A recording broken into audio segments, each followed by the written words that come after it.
Hi, I'm Stephen Hand from Archery Supplies, and this is the Hoyt Stratos HBT 40-inch bow. It's rated at 313 feet per second, so it's a little bit over 40 inches, almost 7.5-inch brace height, 7 3/8. Draw length says it goes from 25 to 33 inches, but that's not quite correct because you need different cams to make that happen. It comes in two cam sizes, a cam 1 and a cam 2. This is a cam 2. The cam 2, it says, goes from 29.5 to 33 with modules, and it comes with the modules. Now that's not quite correct also, because it drops down to 29.25, and that's the one we're going to try. So it comes in like 40 to 70 pounds. Now what's changed on the Stratos versus the Invicta? The limbs, I think, are a little bit different. They're a little bit more upright, I think, but that's just what I'm looking at. I haven't got both bows there to compare them. The cams are different. We've gone for a binary cam system. So this is what Bowtech have been using for years. Elite use, I'm going to say PSE probably use a bit, but it's a 3-track binary system. So this has been around forever with a string stop here. Now this string stop's a bit different. If you look at it, if you move the string stop from there to down the bottom, it goes to a soft stop. This is a hard stop. This is very clever. Now you can see to move the let off, you move it backwards and forwards. Now PSE have had something like this for a while, but they didn't come up with this idea of moving it up. Really like this idea. The rubbers, like you see in your PSE, like that. Some people take out the rubbers to make it a little bit more solid. Rotating modules. Now each module get about an inch out of. How does it get to 33? I can't remember. But anyway, the draw lengths are on here. 32 to 29.5, 29.5 being an F. So I've set this on F. Roller slide here. Now some bows you can adjust this left and right. The Hoyt have made it fixed. Okay, so Elite you can move this left or right. I like the roller slide. Hoyt have had this on their hunting bows. They didn't put it on their target bows, and I said in one of my reviews they should have this on their target bows. The reason I like this is it stops the cables moving backwards and forwards, so you're going to get a little bit less movement forward or back. This is the black finish. They call it black ink. Now the grip is detachable. You can use the grip to change the draw length forward or back. There's a slight little gap here in the grip, which hopefully you can see, but there's a slight gap. It's not fitting 100%. The finish on the bow looks really nice. The graphics are fairly average. I think they could be a little bit better. I like the draw length settings here. Going A is 32, F is 29.5. Really like that. I like the stats on the side here. The limbs have got a sharp edge. I'd prefer the edge to be rounded. The problem with the sharp edge, if you touch it with a hard object, you're going to get splinters and the limbs are going to lift, and you're going to get like a splinter on your limb, and you're going to say, well, I need a warranty, where you really just bumped it. The bow looks nice. It weighs about 5.5 pounds. Now the grip on this bow is like your Invicta. So if you used to have Hoyt target bows, this is pretty much the same. It's quite narrow. It's not like your Hoyt hunting bows, which are more rounded. It's quite narrow and quite rectangular. But adjustable grips. Now I'm going to grab the modules out because I think this is a really good thing for Hoyt to have the modules included in the price. Now look how thick they are. They are thick modules. Really like them. There's letters on the back. A, B, C. Oh look, big A, little a. So it must be the halves. Halves? I don't know what the big A and little A's are. Anyway, they're there. So B's half. So I'm not sure what the little ones are.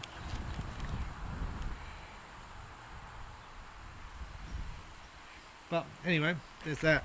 I really like, you got two positions for your rear mount stabilizers, which I like. They've got these little bolt things here. You can put a bolt in there to stop your V-bars moving around. You really like that. That's a smart idea. Overall, the finish of the bow is excellent. I think the color looks good. The cams are good. Now, I've had a shot of this bow, not this particular bow, but one of my customers had one and said have a shot. I thought it was good, and I thought it was the best Hoyt target bow I'd shot. But that was all set up with all stabilizers and all good stuff. The reviews I do are just bare bones, $30 sight, no kiss a button, D-loop and stuff. So We're going to try it. Let's check the draw length, check how it feels compared to the other bows, and we're going to compare them, how it sits in the marketplace. But I would say from the shot I took in my shop with his bow, it's the best Hoyt by far, and it was very, very impressive. So let's see how it goes in this review. Now the first arrow I'm shooting is a gold tip velocity. It's a 400 spine, 90 grain point. I think it weighs 327. That's what I use on all my tests. This bow's meant to be 313, so it's not meant to be fast. So it should be relatively easy to draw.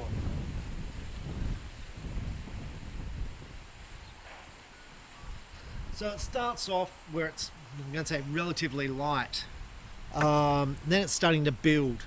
Now part of this is the bow's slightly longer for me, so I may find this bow harder to draw back than some of the other 29-inch bows, but given the speed of this bow, it should be relatively easy.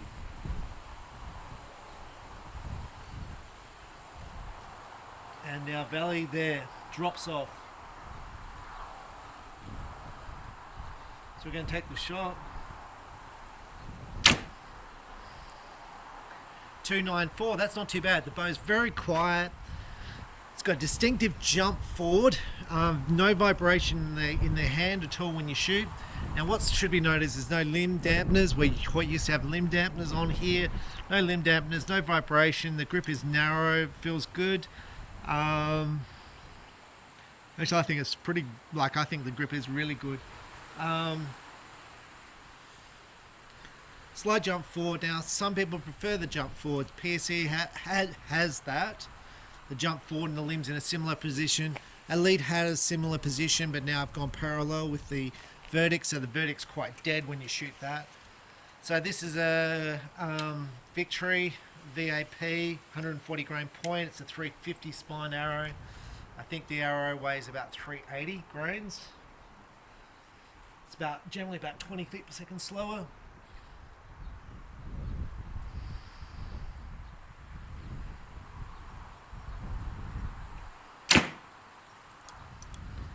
.273. Okay, so the draw cycle very similar to the Elite Verdict with the smooth module on it. I'm going to say it drops into the valley very gently. It's quite nice. A lot easier to draw than the SVX cam. Significantly better. I think it's a very comfortable draw cycle. I think these cams are very, very good. I like the fact that you've got here an edge on the cam around the string. If you torque the bow, it's less likely to derail the bow. The draw length was easy to adjust. I had to pull this string out a little bit out of the way. That torque screws there. Bearings in the cams that you can see, which is all good. Look, I think it's pretty good overall. How does it compare in the marketplace? Well, we'll see how I shoot at 18. But overall, I like it. I think the finish is good. Price point is not too bad. So in Australia, this started off at 3,000. It's down to 2,800 now. The equivalent bows in the marketplace, the Bowtech Reckoning, probably similar price point. The Elite Verdict, down 2,400, so $400 cheaper for the Elite. The PSE will be around 2,500, which is the PSE, I'm going to say Dominator. I'm trying to think of another competitor to that in the target realm, but they're the main ones: the Elite, the PSE, and the Matthews TRX. About 2.5 now. I think with the TRX, doesn't have the adjustability this bow has. This draw stops are good. The grips are good, which Matthews doesn't have. The roller slide's good. So I think Hoyt have really made some steps with this bow over their old bows. I would be struggling to see that many people shooting the current Hoyts, the Hoyt Invictus, would be sticking with them. I think they'd be changing to these. Not that they'll shoot any better, but they'll change because the bow's better. So let's shoot 80 meters and see how well we shoot. Okay, so I'm back at 18, and my first two practice arrows went in the 10s. That made my life really easy, so let's hope this continues. Now the grip reminded me of the Invicta, and obviously reminds me of Bowtech. I'm not sure how they compare one to one because I'm not holding both of them, but they feel very similar. PSE grip feels wider than the Hoyt grip. The Elite grip sort of tapers in, and so the Elite grip kind of tapers out. I'm going to say I prefer the feel of the Elite grip to the Hoyt grip because the Hoyt grip goes up here. Now I'm going to sort of also point out here that the texture on the Hoyt is the same all the way through, except here the texture will slightly vary on both sides. So it gives a kind of a bit of a rough feel, but it's not rough, it's just not as shiny, not as smooth as the other parts on the Hoyt riser. So in the right light you can kind of see it's a bit different. Now how do I think I will shoot this bow compared to the other bows? Now the brace height, so you can see the balance is pointing backwards, so it's for a front stabilizer. It's got a big brace height. I shoot better with big brace heights than shorter brace heights generally. I think I'll shoot it okay. The draw cycle's smooth, so that's a good thing for generally for accuracy for me in shooting. So I think I'll shoot it better than I shot the Dominator. I'm not sure if I'll shoot it as well as I shot the Elite because the verdict was balanced in the hand, but we'll see. Now today there's a little bit of wind. It's not too bad. We'll see how it aims up. But yeah, it'd be kind of interesting to see how I shoot. And also bear in mind the draw length is 29.25. I'm normally between 28.5 and 29. But it feels comfortable for me, so I'm going to say that 29.25 is feeling okay for me. I'm going to say, I said in all my videos about Hoyt, the problem with Hoyt, there's no crossover. If you're 29 inches, which is the average archer, you don't know whether to get the cam 1, where 29 is the maximum draw length, or go for the cam 2, where the 29 is the next size up. So you're in nowhere's. So for the average archer, 90% of archers, you're in nowhere's land. You don't know whether to get the 1 or the 2. And that's a bit of a problem, I think. So anyway, let's see how we go.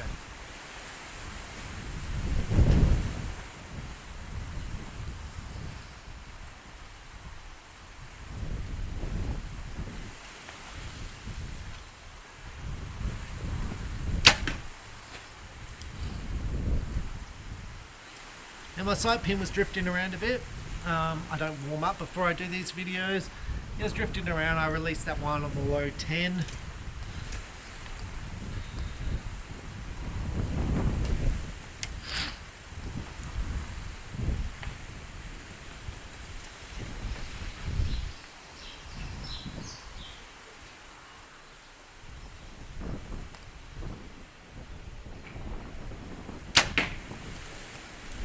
That one felt pretty good.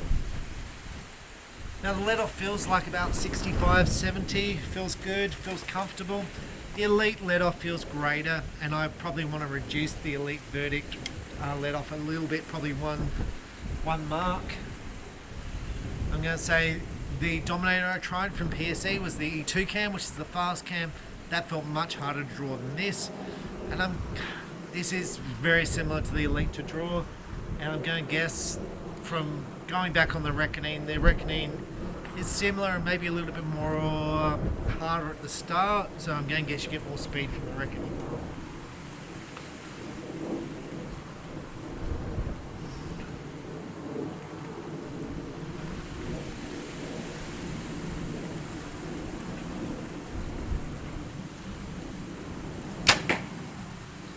So I can feel a little bit of that one. The sight pin was sitting pretty good on the 10.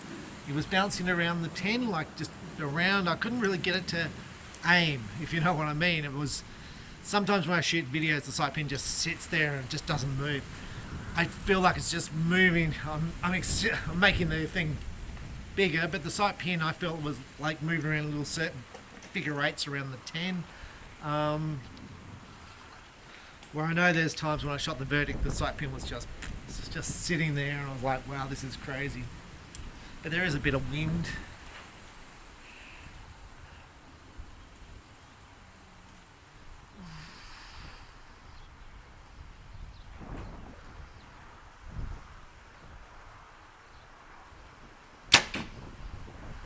That felt good.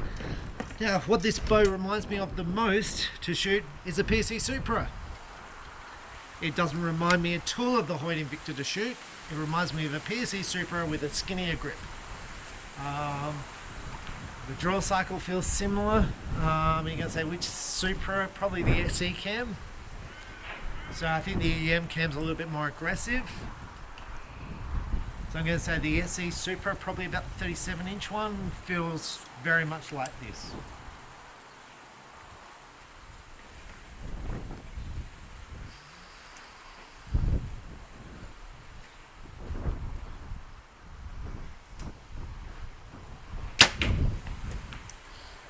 The bow's quiet, there's no vibrations, the string's dead after the shot. It's got a string stop down here, so that's getting rid of the string vibration. Cables will have no vibration because of this. To me, it's a big step up for Hoyt.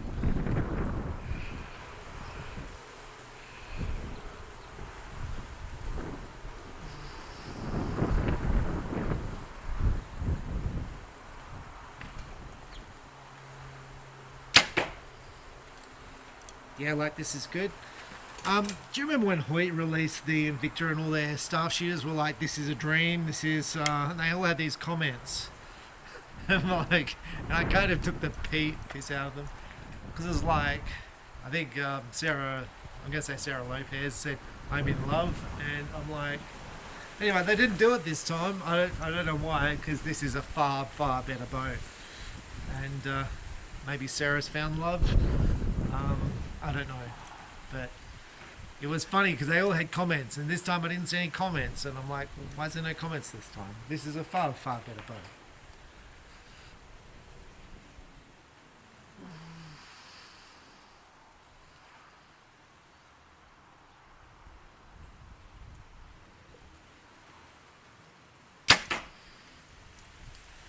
Far, far better. And I think with this bow, there's been enough changes. I think with me, when they went from the Podium to the Invicta, I was like, well, what's the change? Where with this bow, like the cams have changed, the rollers here have changed. I like the grips, I like the cut, the fact that the bow comes with modules. The modules are thick, like really thick, I like that. Yeah, it's a good thing. I would like locking systems in the limbs. That would be good if you had locking systems in the limbs, which you don't have. But maybe next time. Maybe next time we can have locking system on the limbs to lock the limbs in place.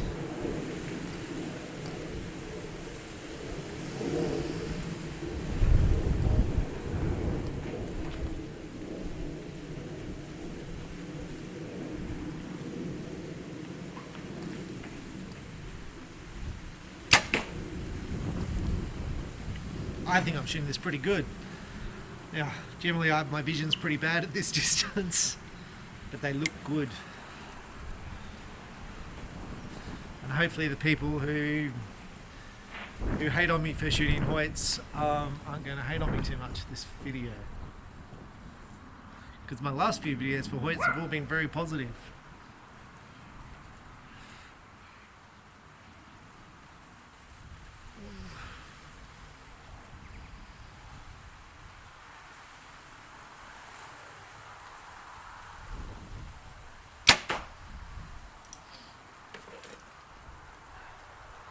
I feel like with a 3-pin hunting sight, a $20 hunting sight, and a $10 whisker biscuit, I can outshoot anyone.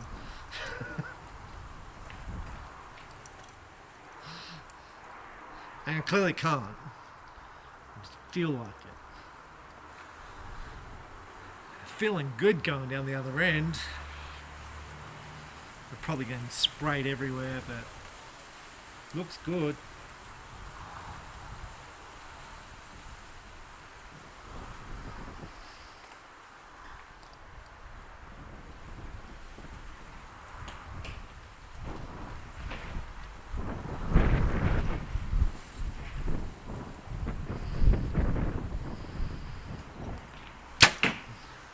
Now that one was harder. I was getting wind.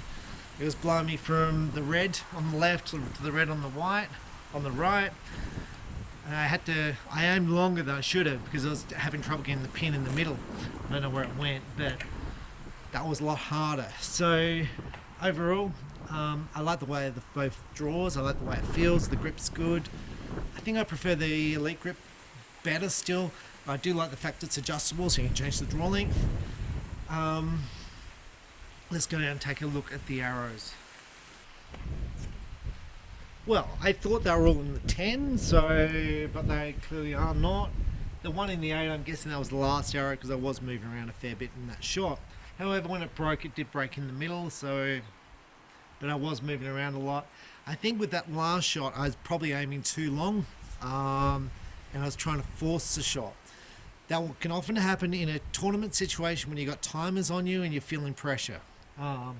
The bad shots. The other shots are pretty good, especially given the condition of the wind. And it was my first thing. So basically most of them are kind of 10s, there's a couple of 9s. It's pretty good. And you know, I kind of made a joke. I feel like I can beat anyone. It's not that. It's just like so many people worry about their equipment and their stuff, and you've got a $20 sight and a $10 arrow rest and get back to shooting. I cannot stress how important it is to shoot.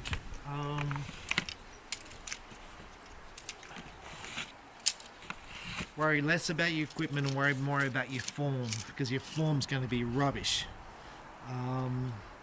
So, the Hoyt Stratos, I think that's the best Hoyt target bow they've produced. I would like the limbs rounded. I would like more crossover between the draw lengths, between 29, so that way it crosses over a bit more.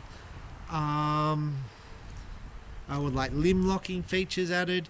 The color selections are great on the Hoyt, and I think that's about it. Hoyt's generally a very dependable bow. I like the way the cams are made. The draw cycle is very good. I like the fact that you can move the draw stop in and out to change the let off. I like the fact you can move it from up to down to change how hard the draw stop wall is. I really like that. I think it's very clever. I think the price point's about where you need it.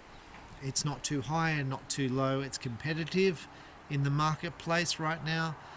And I think Hoyt have done very well with this bow. So how's this compared to the other bows in the market? Bowtech have the adjustable grip. They have a very, very similar cam system where you can swap the module from performance to soft settings, and they've got the ability to move the cams left to right. Elite has a tuning system, limb stops and cable stops, and tuning. The Hoyt doesn't have the tuning ability. Sorry, I'm getting a bit of hay fever. The PSE doesn't have the grip. I think the draw stops are better on the Hoyt. I think the draw cycle will be pretty similar. I like the fact the Hoyt modules are thicker. I like the finish on the Hoyt better. It's anodized. I like that better than the PSE, who've now gone to a paint finish. So PSE have got the little plastic things for tuning the cams left to right. I'm not 100% sold on those. So overall, I think Hoyt have done good. Oh, the Matthews I think have limited themselves. They don't have. You've got to change draw length with modules, which is hard. The grip I find on Matthews is not very comfortable, so most people rip them off and fit other things. The bows with the least vibration forward are the Elite and the Matthews. The draw cycle on the Hoyt is as good as the others on the market. You can argue whether Elite's better or not. So I think the Hoyt Stratos, if you're looking for a new target bow, should be one which you look at. I think Bowtech and Elite have the more tuning, which is good. I think Bowtech's let down a little bit with their paint finish. But I like the fittings on the Hoyt. I think it's finished nicely. I'm Stephen Hand from Archery Supplies. That's the Hoyt Stratos 40. It also comes in, I think, a 36. Anyway, I'm Stephen Hand. Thanks for watching. Bye.